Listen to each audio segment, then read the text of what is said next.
Hello everyone, welcome back to my channel. And आज के इस लेक्चर के अंदर हम बात करेंगे इंडियन कॉन्स्टिट्यूशन के कुछ इंपॉर्टेंट फैक्ट्स की। तो एज अ लॉ एस्पिरेंट आपको ये सारे फैक्ट्स पता होने चाहिए। एंड लेक्चर स्टार्ट करने से पहले सबसे पहले अगर आपने हमारे चैनल को अभी तक सब्सक्राइब नहीं करा है तो सब्सक्राइब कर लें। एंड हमारे लेक्चर से कभी ना कभी तो आपको बेनिफिट हुआ ही होगा। एंड अगर कभी भी हमारे लेक्चर्स को देखने के बाद आपको बेनिफिट हुआ है कहीं ना कहीं, तो आप प्लीज़ ज़रूर अपने फ्रेंड्स के साथ शेयर कीजिएगा एंड उनको भी सब्सक्राइब करने के लिए कहिएगा। So let's start this lecture. आज के लेक्चर के अंदर हम जैसे बात करने वाले हैं इंपॉर्टेंट फैक्ट्स की इंडियन कॉन्स्टिट्यूशन से रिलेटेड।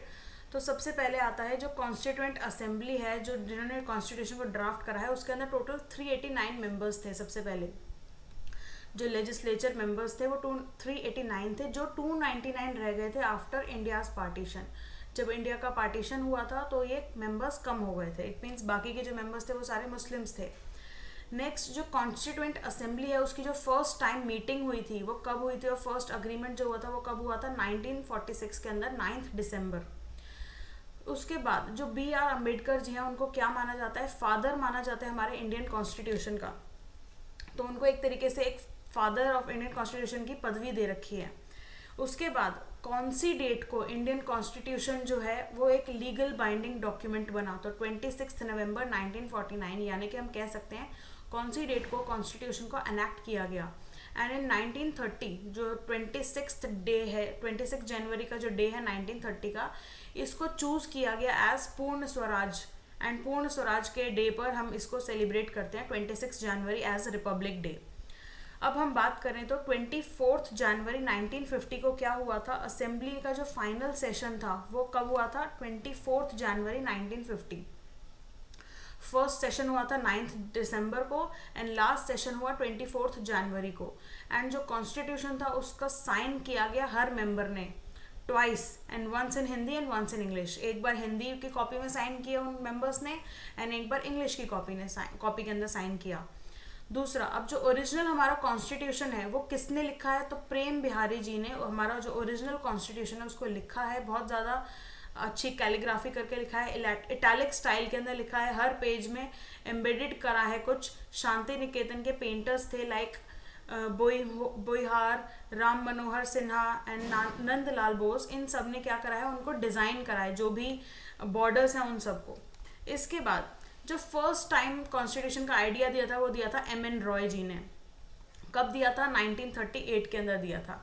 जो हमारे इंडिया का कॉन्स्टिट्यूशन है ये हमारा सबसे लॉन्गेस्ट कॉन्स्टिट्यूशन है, प्लस रिटन कॉन्स्टिट्यूशन है हमारे इंडिया का constitution, written and longest constitution. इसके अंदर क्या क्या है, प्रियम्बल है, 22 पार्ट हैं, 484 articles, 12 schedules, 5 appendix and 115 amendments. And जब इंडिया जो है रिपब्लिक हुआ, रिपब्लिक कब हुआ, 26 जनवरी 1950 के अंदर, तो जो नेशनल एम्बलम है उसको उसी दिन चूज किया गया था। ठीक है। नेक्स्ट है ऑन 13 दिसंबर 1946 को हमारे फर्स्ट प्राइम मिनिस्टर बनाए गए जवाहरलाल नेहरू, जिन्होंने इंट्रोड्यूस भी किया था ऑब्जेक्टिव रिवॉल्यूशन को एंड लेटर अडॉप्ट किया गया इसको एज प्रियम्बल इन जनवरी 22, 1947। जो सेंट्रल लाइब्रेरी है हमारी पार्लियामेंट के अंदर, वहाँ पर 3 एक्सक्लूसिव कॉपीज रखी हैं हमारे इंडियन कॉन्स्टिट्यूशन की। एंड वो स्पेशली एक हीलियम गैस फिल्ड केस के अंदर रखी है ताकि जो उसके डेकोरेशन है वो एज एन वैसी ही रहे, कुछ उसमें खराबी ना आए। तो 22 इंचेस लॉन्ग है एंड 16 इंचेस ब्रॉड है हमारा जो ओरिजिनल इंडियन कॉन्स्टिट्यूशन की कॉपीज जो यहाँ पर रखी है हमारे पार्लियामेंट के सेंट्रल लाइब्रेरी में। जो हमारा कॉन्स्टिट्यूशन है वो 2 लैंग्वेजेस के अंदर लिखा गया, इंग्लिश एंड हिंदी।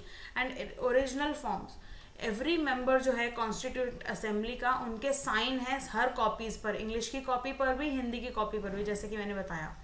अब जो हमारा इंडियन कॉन्स्टिट्यूशन है उसको क्या कहा जाता है, बैग ऑफ बोरोइंग्स कहा जाता है। जैसे कि हमारे इंडियन कॉन्स्टिट्यूशन को अलग अलग कंट्रीज के कॉन्स्टिट्यूशन से अडॉप्ट किया है कई सारे प्रोविजंस, जैसे कुछ प्रोविजंस USA से लिए हैं, कुछ प्रोविजंस सोवियत यूनियन से लिए हैं, कुछ प्रोविजंस UK से, कुछ फ्रांस से, कुछ आयरलैंड से। ऐसे अलग अलग जगह से अलग अलग प्रोविजंस को अडॉप्ट करके हमारे इंडियन कॉन्स्टिट्यूशन को बनाया गया है। यही रीज़न है कि इंडियन कॉन्स्टिट्यूशन को हम कहते हैं बैग ऑफ बोरोइंग्स। नेक्स्ट है हमारा कि जो फाइनल टेक्स्ट है इंडियन कॉन्स्टिट्यूशन का, उसको कम से कम 2 साल लग गए थे, 2 years 11 months एंड 18 days पूरा कंप्लीट बनाने के अंदर। इसीलिए इसको हम बोलते हैं वर्ल्ड्स लॉन्गेस्ट कॉन्स्टिट्यूशन। सबसे ज़्यादा समय भी लगा इसको बनाने में एंड सबसे लॉन्गेस्ट कॉन्स्टिट्यूशन भी है हमारे पूरे वर्ल्ड के अंदर। इसके बाद पूरी तरीके से फाइनलाइज करने से पहले कम से कम 2000 अमेंडमेंट्स की गई कॉन्स्टिट्यूशन के ड्राफ्ट के अंदर। कॉन्स्टिट्यूशन को पूरी तरीके से बनाने से पहले, पूरी तरीके से एनैक्ट करने से पहले ही जो ड्राफ्ट बनाया गया था कॉन्स्टिट्यूशन का, उसी के अंदर 2000 अमेंडमेंट्स करी गई थी कॉन्स्टिट्यूएंट असेंबली के मेंबर्स के द्वारा। तो ये थे कुछ इंपॉर्टेंट फैक्ट्स जो इंडियन कॉन्स्टिट्यूशन से रिलेटेड हैं, जो हर लॉ एस्पिरेंट को पता होने चाहिए।